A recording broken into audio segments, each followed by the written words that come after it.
morning is 7:04 on this Monday, March 8th. It's time to head to Studio B for Coleman and Company. Well, hello, everybody. What a beautiful morning here in the middle of March almost. We are glad to have you with us. Glad to see the sun shining today. Going to be a magnificent Monday. And we're getting started here as we always do for Absolute Kubota. We've got T.R. Kirby here this morning. T.R., good morning. Good morning. And how are you doing? I'm doing well. Good to see the sun shining. Yes, sir, it is. And everybody, you can tell everybody's ready for that warm weather. They've been coming in, getting their seed and fertilizer, get their nice green yard going. Yeah. Well, there has to be, when you make a move like y'all made back 1st of November, when you have two businesses in one location, part of it moves away and part of it stays. And remembering the part that stayed and the part that's moved away, to be honest, I've gotten mixed up about a little bit of it.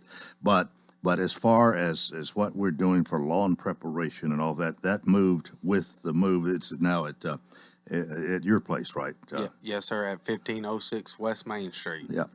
So those people who have been depending on y'all for all that you do at this time of year, tell us about it here. Right now, Pretty is pre-emergent, basically like a weed and feed with Dimension. We have that stuff in stock down there. We've had several people come in over the weekend to get all that stuff.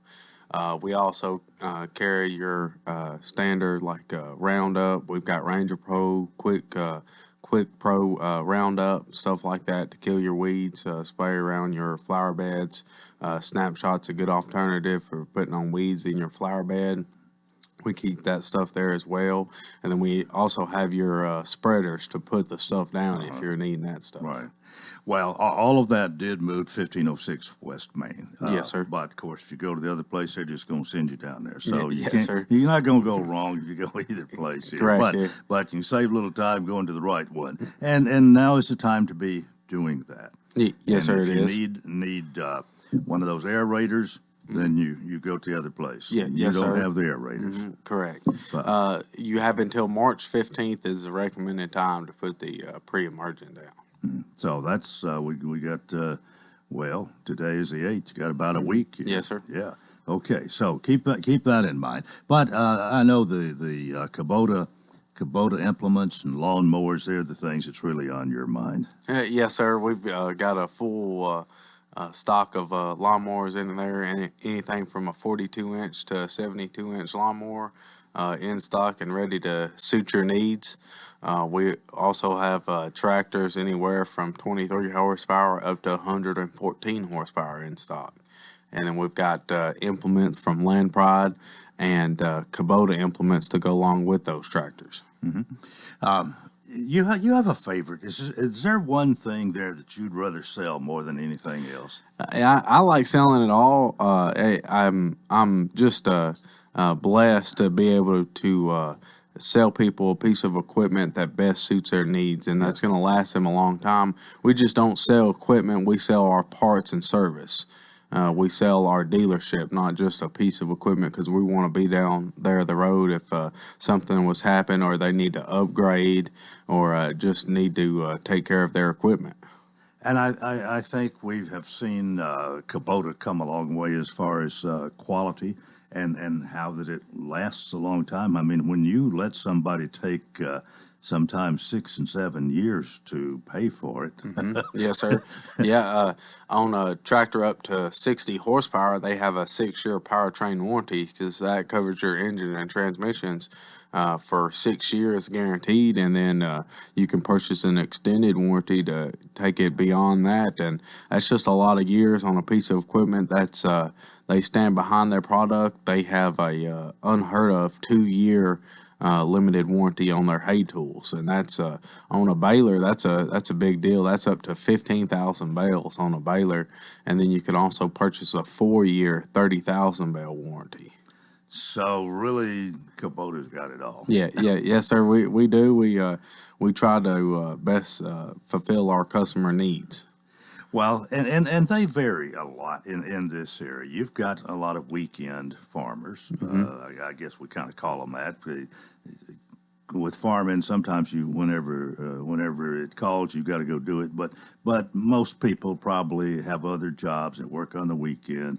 They need the implements that's going to get the job done. They don't want to break down, and you can answer the call for that.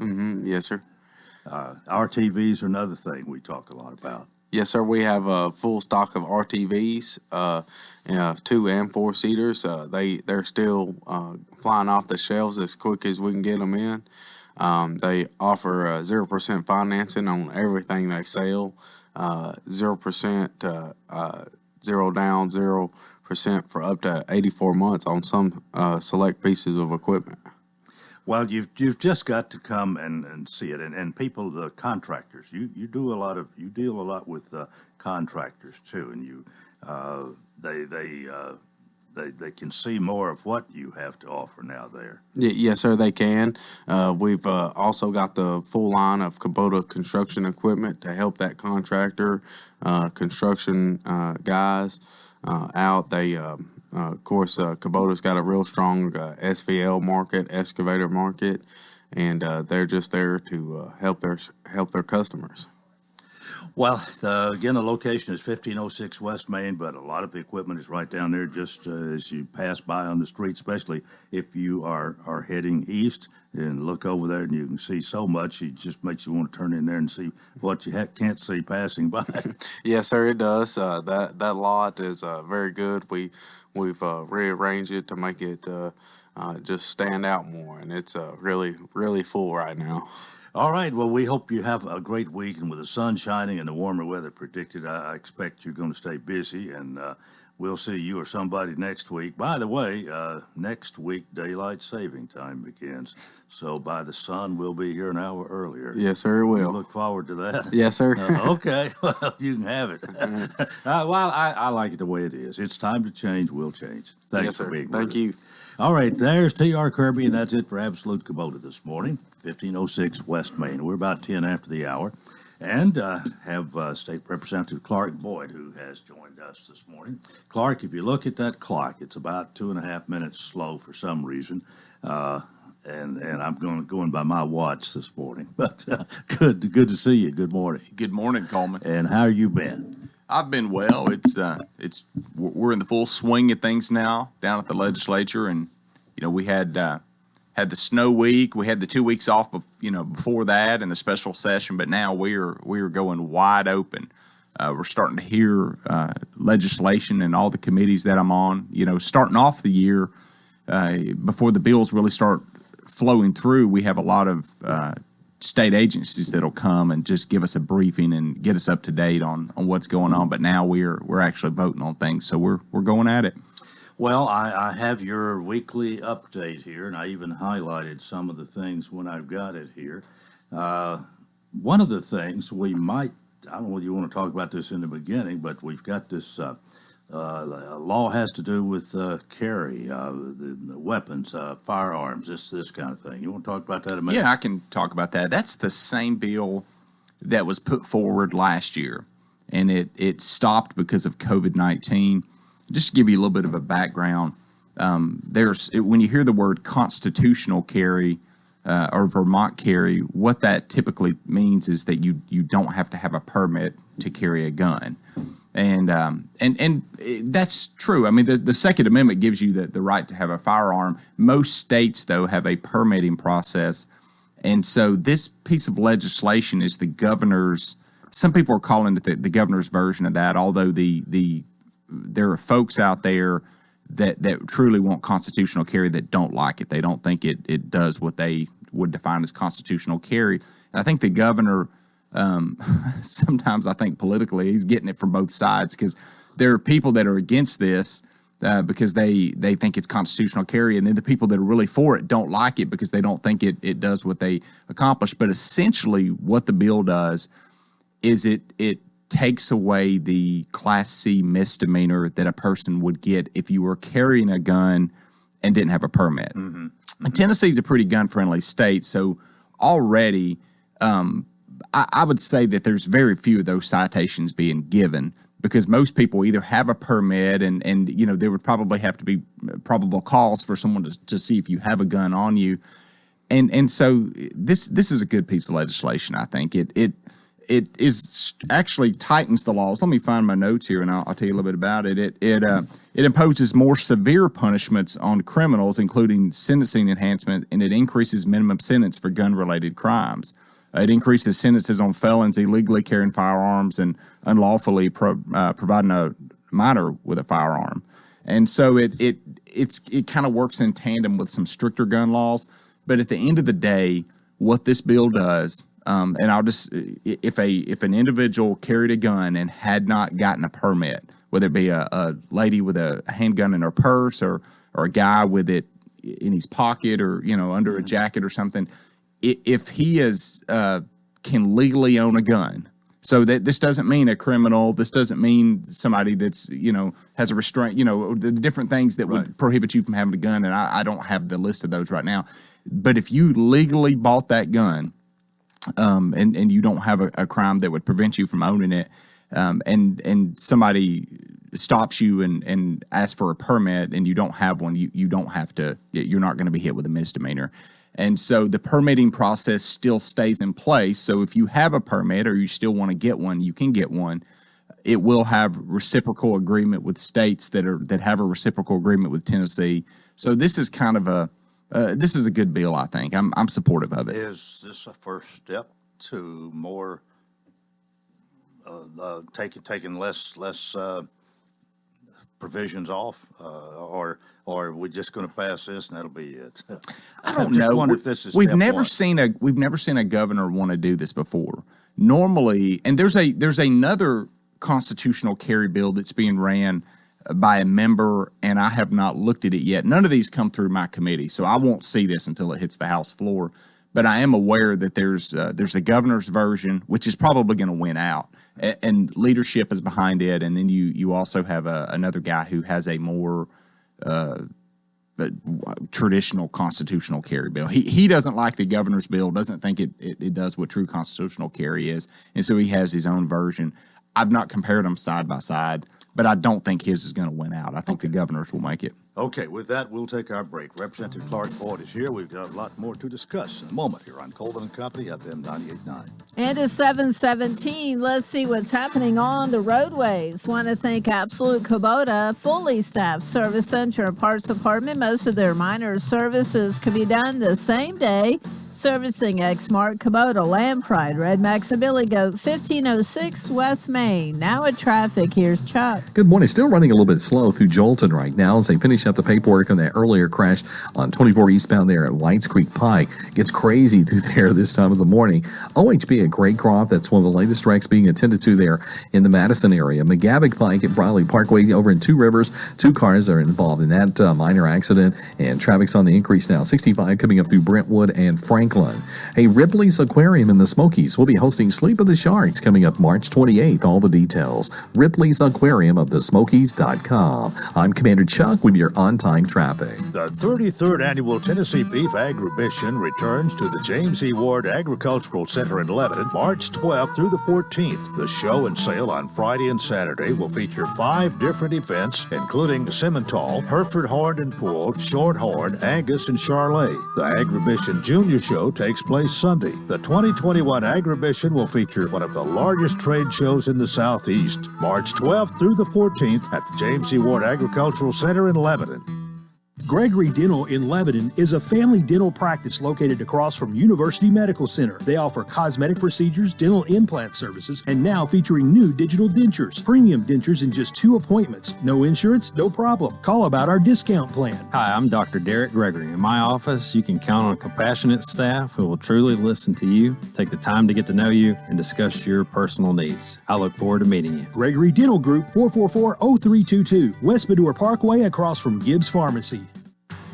I'm Randy Salas, inviting you to listen to me and Jake Hood as we broadcast the 2021 Cumberland University baseball season. You won't want to miss any of the action in Coach Woody Hunt's final season at the helm of the Phoenix. All home games will be broadcast this year, weekday games on WCOR 1490 AM and weekend and night games on both WCOR and WANT FM 98.9. All games can be seen and heard on GoCumberlandAthletics.com at no charge, and you can also get your scheduling information there. Congratulations, Coach Woody Hunt, and go Phoenix. We continue here on this Monday morning. State Representative Clark Boyd. It's a busy time. Do you have any idea how long y'all be there? I know it's a little early to ask that, but is any are you talking about April, May, June? I think we'll be done in May. I think we've been down there long enough now that, and nobody has tested positive for COVID, which I keep re-emphasizing with the vaccines and the fact that so many people have had it and recovered from it and have the antibodies. I feel like we've hit a herd immunity. I mean, the number of hospitalizations that I get from the Department of Health is about what it was on the 4th of July right now. And that was before the surge. So I think things are clearing out. That was the biggest unknown factor that could have stretched it out till June or July, if we had to take a month off because for quarantine. Right. That hasn't happened. We're moving along now. But you can take the amount of time that you need. I mean, we're not rushing because of an election or anything. Well, we can only be down there so long constitutionally. And so we'll have to wrap it up by a certain time. But I already in our chairman's meetings, we are discussing when we're going to stop, when we're going to start closing down committees. Yeah. And it doesn't necessarily mean that there's a hard date that you close a committee down. It could just mean that you put out notice that, hey, if you want your bill heard in this committee, next week is it. And then we may work through that particular calendar for 2 or 3 weeks to get it cleaned up. All right, there's an interesting thing in your weekly update about the Tennessee State Constitution being transferred to a new home. Let's talk a little about that. Yeah, they had a little parade last year, and they marched down the road, Secretary of State Trey Hargett and the governor and the THP and National Guard. And they took it to its new home on Bicentennial Capitol Mall, State Park, and that's where the new museum is, or the library and archive. So they. Well, it's interesting to me that we've actually had 3 constitutions here in Tennessee. Yeah. According to what you've written here, the first was in 1796. That would have been when we became a state, yes. 1796. Revised in 1834 and again in 1870. And we've had some amendments and all of that. Yeah. But I guess the one from 1870 is our current Constitution with whatever. With some amendments, yeah, that we've, even as recent as a couple of years ago. And so, yeah, that's it. And they marched them down there. And so it's, they'll be on display. When do they open up? On April 13th. And so they'll have them out. So hopefully then anybody that would like to see them on display can go and visit. That's right. Okay. Yeah. What else do you want to talk about? Well, there's the governor lifted his executive order dealing with nursing home restrictions. And so I have had a lot of calls from constituents wanting to see that loosened up. I did talk to a friend of mine in that industry, and he did tell me, he said, now, we're not just under the state. I mean, you've got CMS, he said, and the CDC at the federal level, and they've not quite loosened up like Tennessee has. And so he said, there's some elements of nursing home or assisted living you're going to see loosen up, but there may be some that it doesn't change because we've got to follow the federal guidelines as well. Mm-hmm. So, and I knew that. I had talked to Dr. Piercy about that before, and she had said, look, we're probably going to loosen it up pretty quick, but she said, don't be surprised if you don't see a lot of tremendous changes. So that has happened. A lot of people, I told you last week, I think it's House Bill 10, the piece of legislation dealing with whether or not someone could have a religious exemption to say no to a vaccination during an epidemic or pandemic. And it's never been forced on anybody. And I doubt Governor Lee would force it. But, I think we're always thinking ahead. Would a future governor 20 years from now, might they mandate to Tennesseans that they had to have the vaccination? And so there was a piece of legislation, and I mentioned it last week, that if he could just delete the phrase "except during an epidemic or pandemic," that would be it. But there were so many other components to the bill, and it actually didn't pass. Oh. I did vote for it, as I had told thousands of people that I would, but it didn't get the support. The bill was it wasn't in a good posture when it came through. And so I think that there were other members of the committee that would have liked to have voted for it, but they needed something fixed, and he wasn't able to get it corrected. Do you think that might come back in another session? Well, it might. Now, there's another bill that seems to have legs, and it's moving along by Representative Bud Halsey, and I don't recall the bill number on it, but it is in health full, which means it's made it through health subcommittee. And usually if a bill's not going to make it, it gets it's easy. This is how I explain it to people. It's easier to corner someone in a smaller area than it is, than it is when it's in a larger area. Yeah. So normally if a bill's going to die, it dies in subcommittee. Well, this one is moving along, and it basically says that government cannot, and it's very specific, that no government entity in Tennessee can force you to take the COVID-19 vaccination. It's specific to COVID-19. And it seems to be moving along. There are a few little amendments that have been added to it. There are some state-run hospitals, or not. I don't know if they're state-run, but they're public in nature. Mm-hmm. And they were afraid it might rope them in. And they said, "Look, we want to be on a level playing field with all hospitals in Tennessee." So there's been an amendment to say, except for public hospitals. And it seems to be moving along. So if you were really concerned about that bill, just be advised that there's another one that may accomplish the same thing. All right, moving right along. Okay, we've got House Bill 1047, Truth in Sentencing. That bill is moving through committee, and it basically says that a person convicted of violent or sexual offenses targeted against women or children will serve their full sentencing term. It doesn't necessarily remove judicial discretion, but it ensures that parole or probation are not options for those found guilty in those categories until the full term has been served. You support that? I support that. Yeah. And then we've talked about the constitutional carry bill, and then the SAFE Act has advanced, and it's legislation designed to improve the quality of care for Tennesseans battling addiction. And so I don't know, a lot of these homes that have been set up that are sobriety homes or for people that are recovering from addiction, some of those are just, they're not run well. They overcharge people. They pile a lot of people into a home. And so what this does is it basically says that they have to be nationally accredited to ensure that the home's management abides by a strict code of ethics and provides a safe and healthy living environment for patients in recovery. So if you have a friend or family member that's living in one of these, it's going to be better quality. It's going to be more regulated and meet federal guidelines. But also, if you live near one of these, and that's probably, I get more complaints from people that said they're setting up a drug house, rehab house a few doors down from, they're going to be they're not going to be what you're accustomed to. They're going to be a lot nicer, and they can't just have a ton of people living in this house. And will this cause the cost for them to increase? The people maybe, but the guy that's carrying the bill, when he came to kind of whip the votes, he stopped by my office and talked to me about it. He actually felt like because they're not nationally accredited, that a lot of people living in there are kind of being exploited or extorted, might be a better word. I mean, they're overpaying because there's nobody capping the amount that they're charging, and they're just taking advantage of people. So he felt like this would maybe bring the cost down for the person getting the care, as well as provide for a better environment for all people involved, not only the people living there, but the neighbors and people in the area. Okay. All right. Let's move here to the one crackdown on underage driving. Underage drinking? Yes. Yeah. I'm sorry.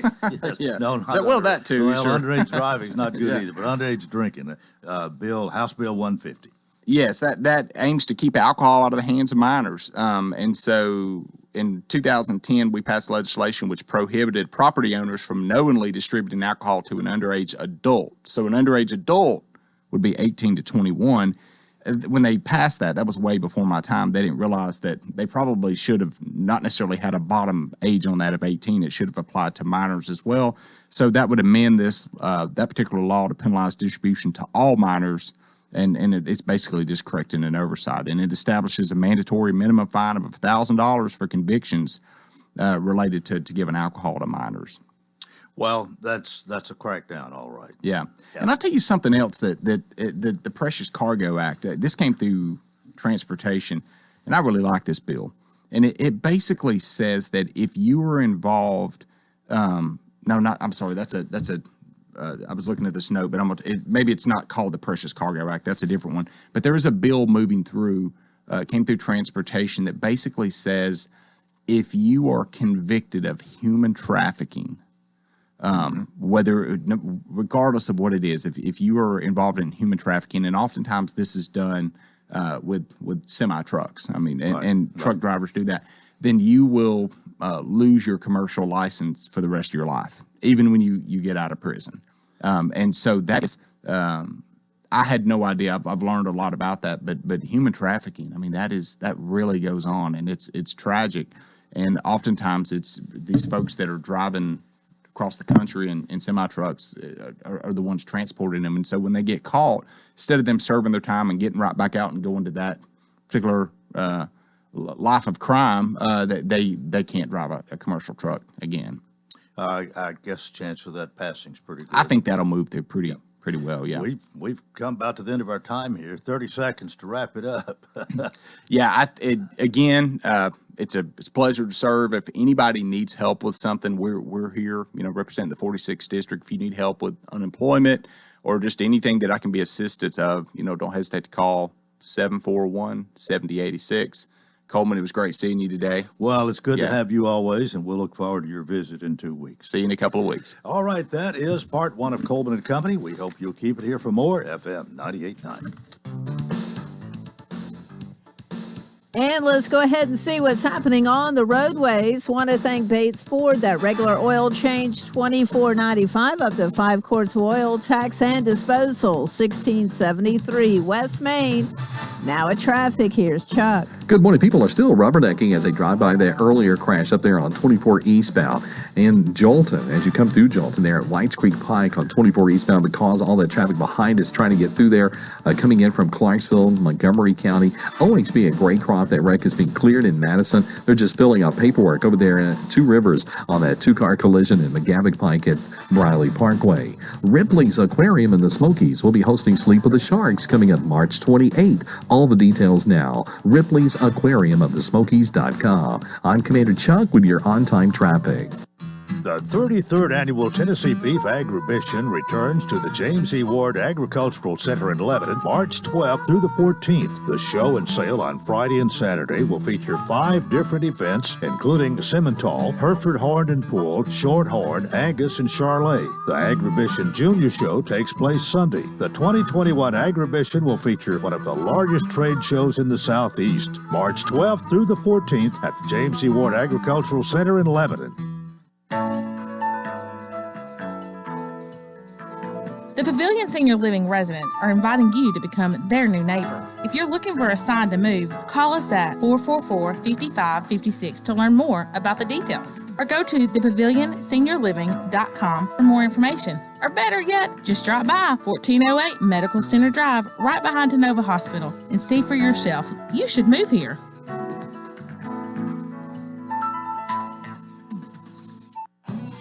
The Farm Bureau Expo is your premier location for an event of any scale, making meeting in the middle easy and accessible for event planners and guests. The Expo proudly participates in the Tennessee Pledge to allow our guests to attend events with confidence. For booking details or to explore events to attend, visit farmbureauexpo.com or check out our Facebook page at Farm Bureau Expo. We look forward to seeing you at the Farm Bureau Expo in Lebanon, Tennessee. Today will be a great day to spend some time outdoors. Skies will be mostly sunny with highs climbing into the mid-60s. For your Tuesday, you can expect plenty of sunshine with highs reaching the mid-60s. On Wednesday, skies will be partly cloudy with temperatures in the low 70s. This weather forecast is brought to you by Walker Auction and Realty, professional auction and real estate services. Get top dollar for your home, land, or personal property. Log on to MikeWalkerAuctions.com. They know auctions. That's a look at your forecast. I'm meteorologist TJ Scott. Coleman and Company, welcome to part 2. It is a Monday morning, beautiful day, of course, and made even more beautiful by the arrival of Billy Mullinax. Billy, good Morning, Coleman. It's good to see you as always. I'm glad I can brighten up your morning. Well, you come along at the right time on a Monday morning, and especially on one like this. It's gorgeous. It's beautiful outside, Coleman. I love it.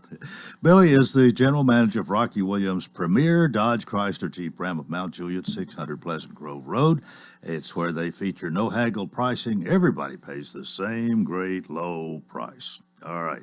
Well, good morning, Coleman. Good morning again. How was your weekend? It was great. Good. Yeah. Good. Got a few things accomplished I'm working on. And Yeah. my motto is a place for everything and everything in its place. And I hadn't got either one of them where I Hadn't want quite them got them done yet. Right. Oh, but I guess we better talk about what a great week you had. I hope you did have a good week. We had a phenomenal week, Coleman. It really was. And I think the beautiful weather has gotten people out. They're starting to, starting to think about vacations this year and maybe needing a new vehicle to do that. So we had a great week. It's going to be a great month. Be a great time for somebody to come down and take a look at what we've got. And March is usually probably a better month than, I'm guessing, better than January and February. That's right. And it's the end of the third quarter, at the end of the month here. You have a good idea maybe of how the year's going to go. So March is important. It is important. Every month is important, Coleman, but what is more important is every customer. And treating every customer fair and honestly. And everybody gets our great low, no haggle price. And we say it all the time. We price our cars and not our customers. And you can find out so much if you'll go to their website, which is rockywilliams.com. Might see your neighbor there, Coleman. Yes, sir. We're not going to miss that on any Monday, right? We will not, Coleman. I don't know when we started, but we're not going to quit. We started a long time ago, Coleman. RockyWilliams.com. But the thing about that is you do have your entire inventory there, new and pre-owned, with the no haggle price. And that's what I like about it. I mean, you're not ashamed of your price. You've got it right there for everybody to see.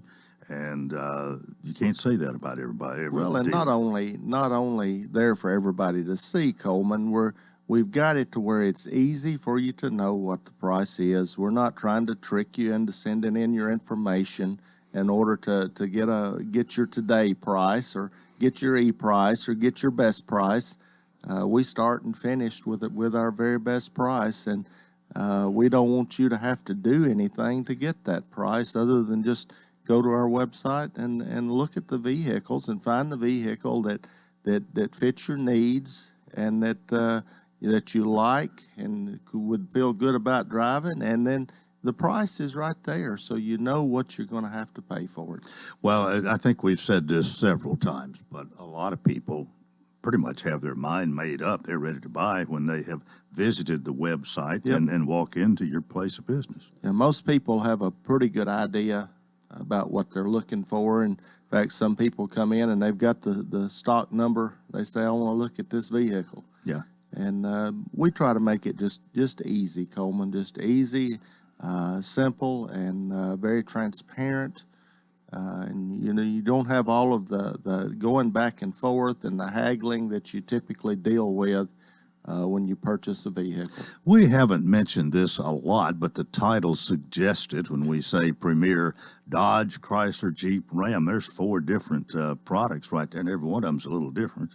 Well, they are, Coleman. I mean, we sell more Ram and Jeep products than we do the Dodge or the Chrysler, but they are all phenomenal vehicles, just depending on what you're looking for in a vehicle. The Chrysler side is kind of more of the luxury side, if you would. We've got the Chrysler Pacifica and the Chrysler 300, and then the Dodge side is more of the performance side. You've got your Charger and your Challenger that are phenomenal vehicles, and then Ram and Jeep just they speak for themselves. That they are four distinct brands and four kind of different types of vehicles in those brands. Right. Well, of course, service after the sale. We talked quite a bit about the service department last week, but it's there and going strong. And you've got some people who've been with you for a long time in that service department. That's right, Coleman, and we've got a great service staff. We've actually just hired some new people. We've hired them in addition to what we had. We want to really focus, Coleman, on taking care of the customer. And a lot of times in order to do that, you have to have extra people to take care of them the way that you want them to be taken care of. So we've added several people recently, and would ask people that, if you've not been down in a while, just come down and get your vehicle serviced, check us out, and let us know what you think. All right. Open Monday through Saturday, your sales department at least, from 8 a.m. to 7 p.m. That's right. And next week, we start daylight saving time. We start daylight savings time. I'm thankful for that, Coleman. I like that. Are you going to make any difference in your hours coming? No, we will not. Okay. 8 a.m. to 7 p.m., just be an hour earlier by the sun. That's right, by the sun. All right. Well, thanks for being with us. See you next Monday. See you next Monday. Billy Mullinax, he's general manager for Rocky Williams, Premier Dodge Chrysler Jeep Ram of Mount Juliet, 600 Pleasant Grove Road. They price their cars and not their customers. We're about 20 minutes before the hour, and my guest for the second half today comes from Nashville. His name is John Harris, and he represents the Tennessee Firearms Association.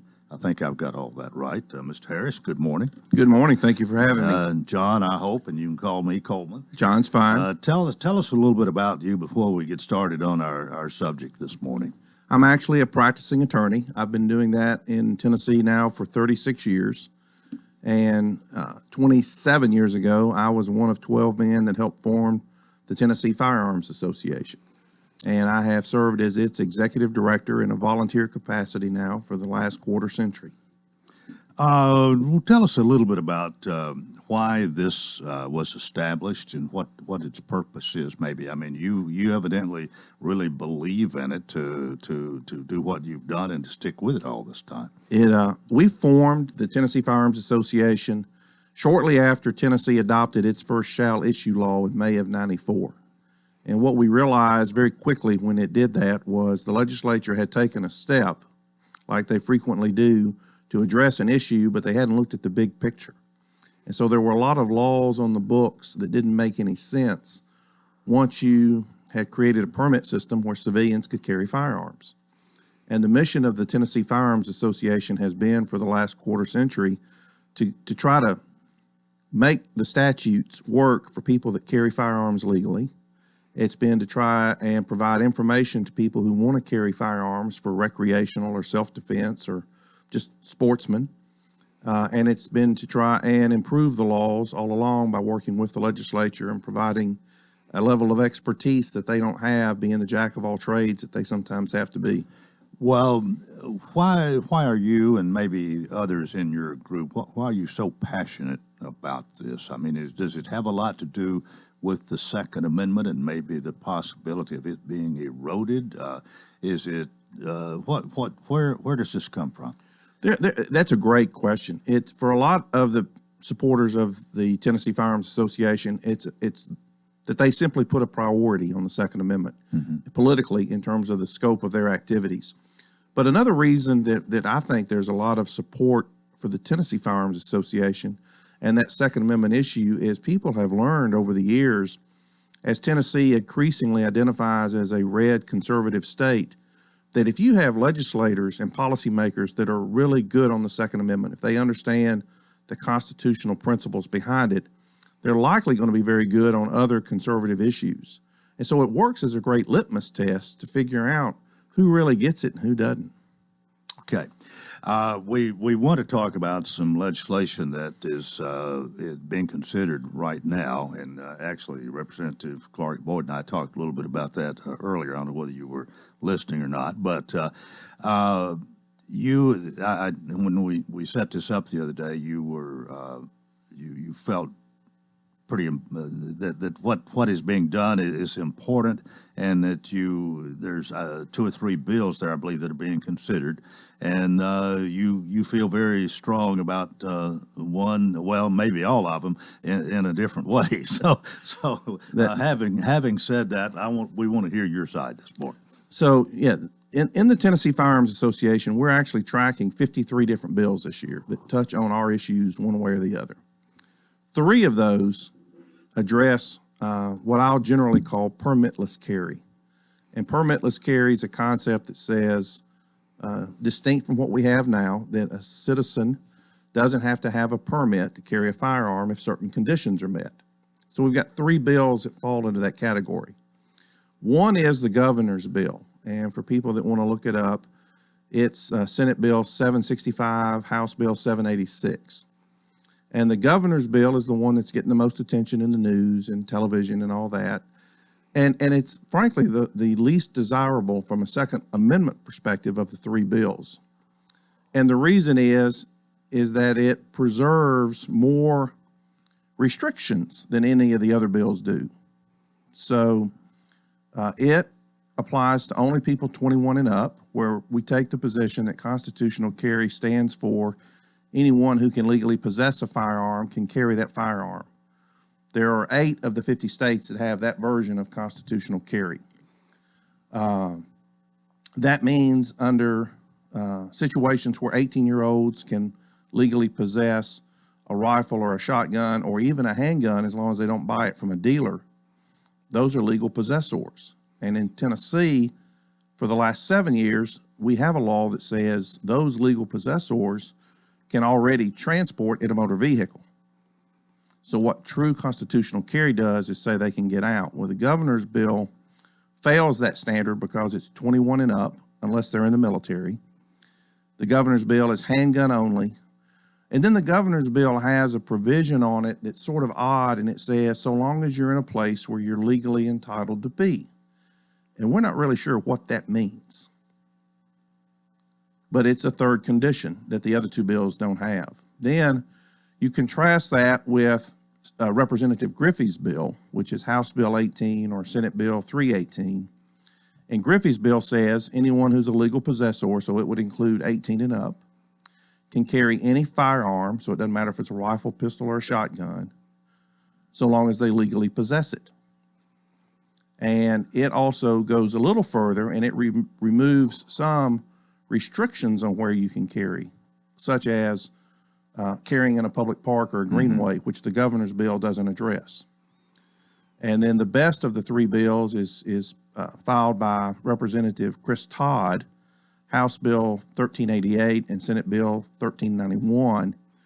And it simply deletes the existing statutory provision that says it's a crime to carry a firearm with the intent to go armed. And what it does do, though, is it says if you're a convicted felon or maybe a domestic violence person, that there's an increased penalty for you to have a firearm because of your past criminal history. But it just gets rid of the statute that makes it generally a crime for anyone to have a gun. Okay, so that's kind of a summary of the 3 main bills that address this that are being considered now. Correct. Okay, we got to take a break, but John Harris is my guest, and we will talk more after this on Coleman and Company FM 98.9. And at 7:48, let's see what's happening on the roadways. Thanks to Absolute Kubota, they have a fully staffed service center and parts department. Most of their minor services can be done the same day, servicing Exmark, Kubota, Land Pride, Red Max, and Billy Goat, 1506 West Main. Now at traffic, here's Chuck. Morning, we're looking at a wreck out here on 24 westbound, just past Bell Road. Traffic's already picked up even more so in this area with all that traffic flow coming out of Murfreesboro, Rutherford County into Davidson County through this section of Davidson County. They're up against the wall. Watch for them. That's 24 westbound, just before you get to Bell Road. It's very busy now on Vietnam Vets coming through Hendersonville. Check out the Andre Chicken Sandwich, now available at Prince's Hot Chicken, 5814 Nolensville Pike. I'm Commander Chuck, your on-time traffic. Do you know why Rocky Williams Dodge Chrysler Jeep Ram in Mount Juliet sells so many cars, trucks, SUVs, and muscle cars? Well, it all starts with a simple idea. Why not give everyone a hassle-free shopping experience for their new or used vehicle with no haggling, no negotiating, and no runaround? Every vehicle on the Rocky Williams lot is marked down incredibly low with the price posted on the window. You're treated with fairness and respect every time. No pressure, just a friendly, warm, inviting staff dedicated to finding the exact vehicle you need. So Rocky Williams Premier Dodge Chrysler Jeep Ram has become the original no-haggle, one-price dealer. Go online to rockywilliams.com to see the incredible deals yourself. Every car and truck is listed with a no-haggle low price. This is for real, and you're gonna love it. People drive for miles to get some of the lowest prices in America on their new or used cars or trucks. Go to rockywilliams.com or come on over to our brand new spacious dealership next to Walmart in Mount Juliet. Calling all horse lovers. Do you need a new zero turn for your horse farm? Call Absolute Kubota today at 615-449-6171 and ask about their special equine discounts on Exmark mowers. Exmark picked 2-to-1 over any other brand. Step up to an Exmark at your farm or ranch today so you can get back to what you enjoy, your horses. Call 615-449-6171 or stop by and see the team at Absolute Kubota at 1325 West Main Street in Lebanon. Exmark, ready to work for you. Hi, everybody. It's springtime football with Cumberland University. I'm Tommy Bryan, and along with Bob Lee, we'll be bringing you all the exciting play-by-play action of Cumberland Phoenix football. Friday home games this year will be on the radio. All the exciting action of Cumberland University football on WANT FM 98.9 and WCOR AM 1490. Coleman and Company, welcome to our program here on this Monday morning. John Harris visits us. He is the executive director of the Tennessee Bar Association and is an attorney practicing in Nashville. You were telling me you were downtown for a long time. You moved out on the West End, I believe. That's correct. And stayed pretty busy as an attorney, but still managed to be executive director of this organization. I make the time for it. Do you spend a lot of time on Capitol Hill over with the legislators? Are you a lobbyist, I guess? Would it? Yeah, you would classify me in the role that I play there as a lobbyist. Like I said, I've done this for a long time, and I tend to work, when you work with the legislatures on a narrow issue like this, you tend to develop relationships where you assist them in drafting and writing talking points, and I'll go down and testify when I have to. But we do so much, particularly with COVID, by phone, text message, and Zoom meetings with legislators now, that you don't have to go down there that often. Yeah.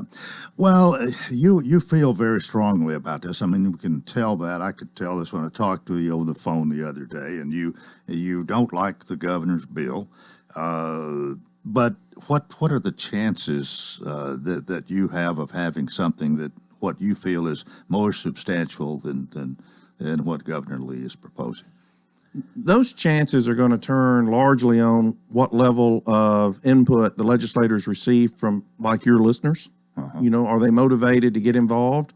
A lot of people are hearing on the news media, constitutional carry, but they're not hearing the details, and they're not learning that there are 3 bills and that the governor's bill is mainly a crime package with a $17 million budget annually on taxpayers that the other 2 bills don't have. They only address permitless or constitutional carry. It's a clean, simple bill. Well, we have I think anybody that pays any attention to anything in this country about the Second Amendment, I mean, we've heard of the Second Amendment.